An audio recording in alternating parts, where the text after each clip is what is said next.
বিসমিল্লাহির রহমানির রহিম। শুরু করছি তৃতীয় শ্রেণীর গণিত, অধ্যায় 10, পৃষ্ঠা 117, 9 নম্বর অঙ্ক। লিলি 300 টাকা নিয়ে দোকানে গেল। সে 120 টাকা 95 পয়সা দিয়ে এক জোড়া জুতা কিনলো। তার কাছে কত টাকা রইল? তাহলে লিলি দোকানে নিয়ে গেল কত টাকা, দেখো লিলি দোকানে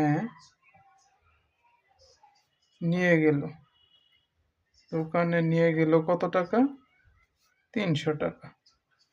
300 টাকা, যেহেতু এই জায়গায় পয়সা আছে এই জায়গায় দিবা 00 পয়সা। 300 টাকা 00 পয়সা।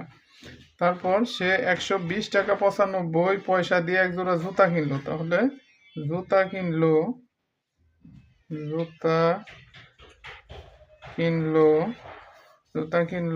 120 টাকা 95 পয়সা। কত পয়সা? 95 পয়সা। তারপর তার কাছে কত টাকা রইল? তার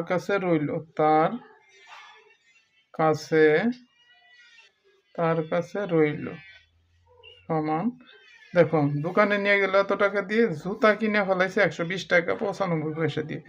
যেটা কিনে ফেলাইছে ওইটা কি হবো? বাদ যাবে। তাহলে দেখো বিয়োগ করো। এ জায়গায় আছে 0 0, তাহলে আমরা 1 যদি আমরা বাম পাশে 1 দিই তাহলে 100 পয়সা থেকে 95 বাদ দেবে। 100 থেকে 95 বাদ, 5 আছে 10 হবে, 5 হইলে এ হলো এই জায়গায় 10 10 0 0 বামে 0 দান নাই, তাহলে কত পয়সা? 5 পয়সা। কত পয়সা? 0.5 পয়সা। তারপরে 1 আইসে বললো এই জায়গায়, তাহলে 1 আছে 10 হবে, 9 হইলে এই 1 আই বললো এই জায়গায় 3 আছে 10 হবে, 7 হইলে 1 আইয়ে বললো এই জায়গায় হলো 2 আছে 3 হবে, 3 থেকে 2 বাদ দিলে 1, 179 টাকা 5 পয়সা। উত্তর তার কাছে কত টাকা রইল? 179 টাকা 5 পয়সা। 179 টাকা 5 পয়সা।